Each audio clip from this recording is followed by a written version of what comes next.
আমাদের বাবা মায়েরাই হচ্ছে সেই লাস্ট জেনারেশন যারা তাদের টক্সিক রিলেটিভসদের সাথে ভালো ব্যবহার করে।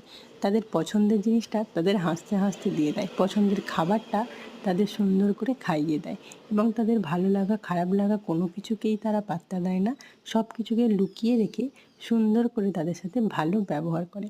কিন্তু ভাই, আমরা এই জেনারেশনের মানুষরা, ছেলে মেয়েরা এসব কিছুই পারবো না। সত্যি বলতে আমি পারবোই না।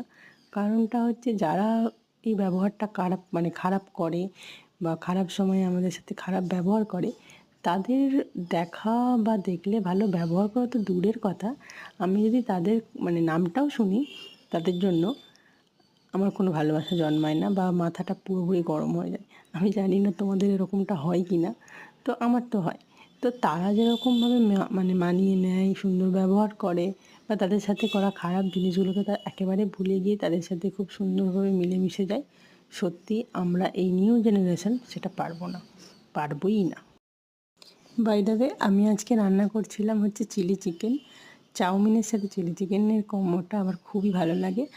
আর যেহেতু বাড়িতে চাউমিন হয়েই ছিল, তাই ভাবলাম যে চিলি চিকেনটা না করার কী আছে। তো সবজিও সব ছিল, শুধু চিকেনটা বাজার থেকে আনিয়েছিলাম আর এই চিলি চিকেন রেসিপিটা করেছিলাম। চিলি চিকেন ফ্রায়েড রাইসের সাথে যায় তো বটেই, কিন্তু চাউমিনের সাথে আমাদের বাড়ির সকলেই পছন্দ করে, খুবই ভালোবাসে। আর বিশেষ করে এই যে চিলি চিকেনের যে মাংসটা ভাজা পকোড়ার মতো খেতে লাগে, তো ওটাই হাফ শেষ হয়ে যায়। কি দুঃখের ব্যাপার বলো তো। তো যাই হোক, গুড নাইট।